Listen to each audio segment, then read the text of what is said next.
चाहे कुछ भी हो जाए, पढ़ाई छूटनी नहीं चाहिए।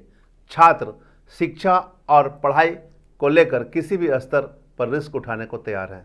हम ऐसा इसलिए कर रहे हैं कि खूंटी और सिमडेगा को जोड़ने वाली मुख्य सड़क पर पेलोल गांव के पास बनी नदी का पुल बीते 19 जून को सुबह हुई तेज बारिश में धंस गई थी। पुल का एक पिलर झुकने से स्लैब करीब 20 फीट नीचे चला गया था। इस कारण खूंटी और सिमडेगा के बीच आवागमन पूरी तरह ठप हो गए थे। रास्ते अवरुद्ध होने के बाद भी छात्रों के हौसले कम नहीं हुए हैं। यहाँ रहने वाले स्थानीयों ने भी अपने हौसले कम नहीं किए और पुल पर बांस की सीढ़ी लगा दी।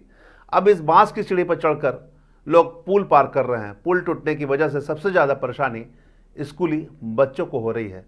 उस वक्त तो स्कूल बंद था जब बारिश हो रही थी, लेकिन अब चूंकि स्कूल खुल गए हैं तो बच्चों को स्कूल जाने की ललक भी है और पढ़ाई करने की चिंता भी है। पुल धंसने से वो स्कूल नहीं जा पा रहे थे, जिसकी व्यवस्था गांव वाले ने अब कर दी है। पुल धंसने के बाद अब स्कूली बच्चे हर दिन जान जोखिम में डालकर स्कूल पहुंच रहे हैं। आप देख सकते हैं तस्वीरों में किस तरह से सीढ़ी लगी हुई है पुल के पास, और सीढ़ी से जो बांस की सीढ़ी है उस पर बच्चे चढ़कर जा रहे हैं।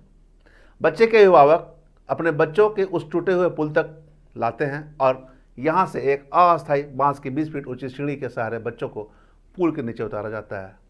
यह प्रक्रिया हर दिन दोहराई जा रही है। पिलोल गांव में कैथरीन एकेडमी और बिचना गांव के पास डॉन बॉस्को, संत एंथोनी समेत कई स्कूल है। इन स्कूलों में कई गांव के बच्चे पढ़ते हैं। अब ग्रामीणों ने बच्चों के लिए व्यवस्था तो कर दी है कि वो स्कूल जाएं, लेकिन अब उनकी नज़र सरकार पर टिकी हुई है कि कब सरकार इस पर संज्ञान लेगी और पुल का मरम्मतीकरण के साथ साथ कुछ ऐसे वैकल्पिक रास्ता निकालने हेतु मार्ग प्रशस्त करेगी।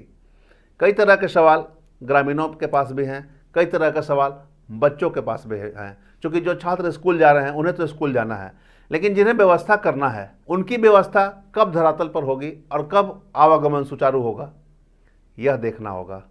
या फिर इसी तरह छात्र जोखिम उठाते हुए स्कूल जाने का रास्ता तय करेंगे। कितनी जल्दी इस पर फैसले लिए जाते हैं और जब तक पुल का मरम्मतीकरण नहीं हो जाता तब तक क्या कुछ वैकल्पिक रास्ते को लेकर निर्णय लिए जाते हैं, यह देखना होगा। हम तमाम इससे जुड़ी खबरों से आपको अपडेट करवाते रहेंगे। बने रहे मिरर मीडिया के साथ।